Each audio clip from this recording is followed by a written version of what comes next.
भारत के भारी दबाव के बाद आखिरकार कनाडा सरकार एक्शन पर मजबूर हो गई है। आपको बताएं कि खालिस्तान समर्थकों पर एक्शन की शुरुआत कर दी गई है। कनाडा प्रशासन ने खालिस्तानियों को बैनर हटाने को कहा है। Now these gurdwaras have also been asked not to use the loudspeakers for any radical announcements. बताया ये गया है कि कनाडा के ब्रिटिश कोलंबिया प्रांत के प्रमुख इलाके से उन होर्डिंग्स को हटाने के लिए कहा गया जो कनाडा यूएस सीमा के पास लगाई गई थी। इंडियन गवर्नमेंट पे जो प्रेशर बनाया था इंडियन गवर्नमेंट ने, मैं कांग्रेचुलेशंस कहना चाहूंगा हमारे फॉरेन मिनिस्टर साहब को और हमारे प्राइम मिनिस्टर को, जिन्होंने इतना प्रेशर बना दिया कनाडा पे। कनाडा घबराया हुआ घूम रहा है। इसी तरह और भी कनाडा में बहुत सारे जो पत्रकार हैं कैनेडियन, मैं मतलब हमारी तरह के साउथ एशियन की बात नहीं कर रहा, कैनेडियन पत्रकार, वाइट कैनेडियन पत्रकार, वो लिख रहे हैं और वो ये एक बहुत बड़ा क्वेश्चन वो कर रहे हैं प्राइम मिनिस्टर ट्रूडो से कि आप हमें इसका कोई एविडेंस दें।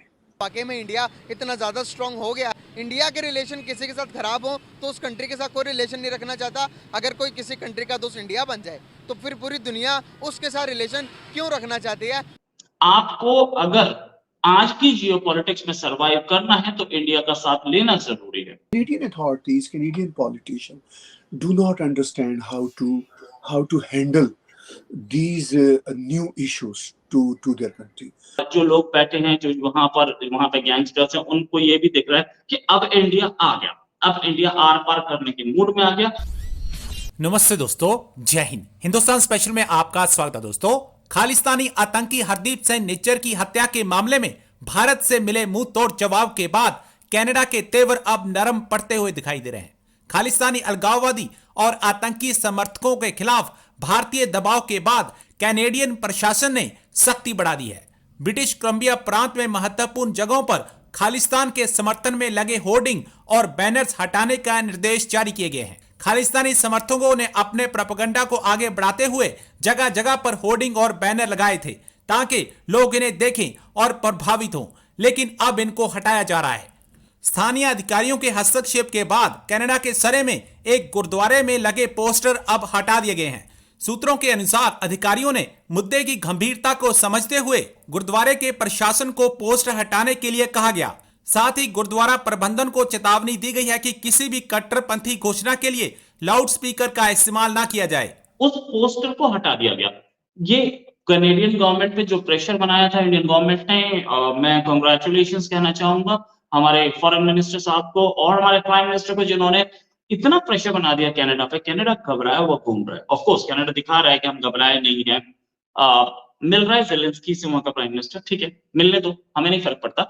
लेकिन इंडिया अब तक डाउन नहीं हुआ है और कनाडा के एलाइज जो है वो टूटते दिख रहे हैं। कनाडा के एलाइज जो है सिर्फ ये बोले इन्वेस्टिगेशन करो, इन्वेस्टिगेशन करो।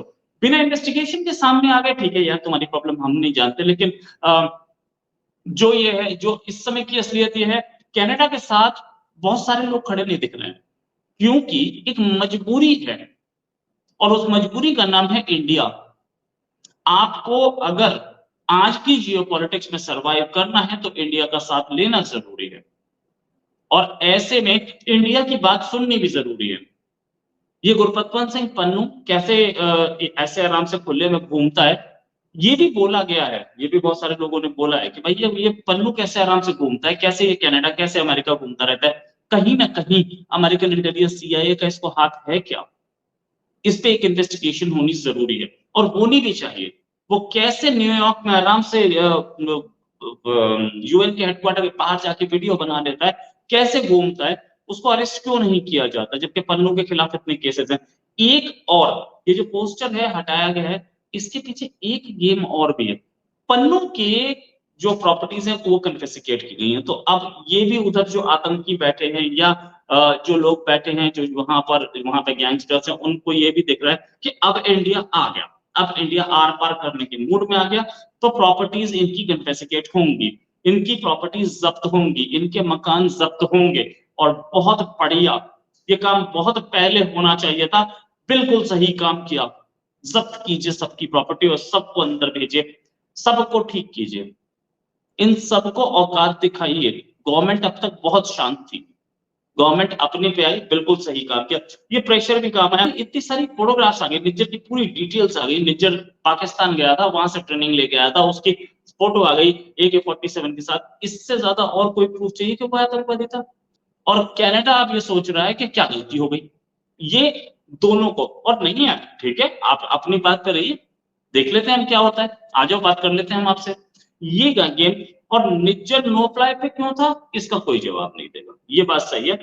अच्छा आगे, पाकिस्तान के प्राइम मिनिस्टर, खैर एक ये वो प्राइम मिनिस्टर हैं जिनको किस्मत से कुर्सी मिल गई है, लॉटरी लगी हुई कुर्सी, वरना ये अपनी सीट जीतने के काबिल नहीं थे। ये गए UN security council, sorry UN general assembly, security council की तो इनकी औकात आज भी नहीं। भारत और कनाडा के बीच वैसे तो कभी भी रिश्ते अच्छे नहीं रहे बहुत ज़्यादा, लेकिन आजकल काफ़ी तल्खी बढ़ गई है, और तल्खी की वजह है कि जस्टिन ट्रूडो ने भारत के ऊपर इल्ज़ाम लगाया है कि जो निज्जर है उनकी हत्या में भारत का हाथ है।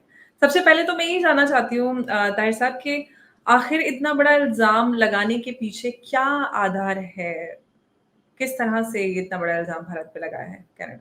देखिए, इससे पहले कि मैं आपके क्वेश्चन के डायरेक्ट आंसर की तरफ आऊँ, मैं कहूँगा कि हमारा कनाडा कभी भी खबरों में इतना नहीं रहा जितना इस खबर की वजह से हुआ है, जब से प्राइम मिनिस्टर जस्टिन ट्रूडो ने भारत पे इल्ज़ाम धरा है।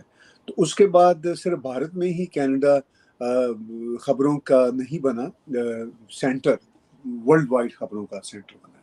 तो हम कैनेडियन जो हैं खबरों में रहने वाले लोग नहीं हैं, लेकिन बहरहाल हमारे प्राइम मिनिस्टर हमें खबरों में ले आए हैं, अब हम क्या कर सकते हैं। देखिए, इसका जो कारण नज़र आता है, बहुत सारे कारण हैं। प्राइम मिनिस्टर ट्रूडो के बारे में हमारा कैनेडियन मीडिया, कैनेडियन प्रेस कह रहा है। कल ही अल जज़ीरा में एक आर्टिकल मेरे एक बहुत ही अच्छे मित्र मिस्टर एंड्रू मित्रोविका का पब्लिश हुआ, तो उसमें उन्होंने कहा कि अगर कनाडा भारत को दोष देता है कि उन्होंने किया है, तो इससे ज़्यादा दोष कनाडा के प्राइम मिनिस्टर जस्टिन ट्रूडो को अपने ऊपर और अपनी हुकूमत के ऊपर देना चाहिए। तो ये एंड्रू मित्रोविका का एक आर्टिकल है, बहुत ही सीनियर जर्नलिस्ट है। इसी तरह और भी कनाडा में बहुत सारे जो पत्रकार हैं कैनेडियन, मैं मतलब हमारी तरह के साउथ एशियन की बात नहीं कर रहा, कैनेडियन पत्रकार, वाइट कैनेडियन पत्रकार, वो लिख रहे हैं, और वो ये एक बहुत बड़ा क्वेश्चन वो कर रहे हैं प्राइम मिनिस्टर ट्रूडो से कि आप हमें इसका कोई एविडेंस दें। अब प्राइम मिनिस्टर ट्रूडो कोई एविडेंस भी नहीं दे रहे। सो मच सो हमारे कनाडा की अपोजिशन के लीडर पियर पोलिवर ने भी कहा है कि Justin Trudeau should come clean with credible evidences, क्योंकि जस्टिन ट्रूडो ने अपनी बात में तो ये कहा कि मेरे पास क्रेडिबल एलिगेशन या credible information of potential link है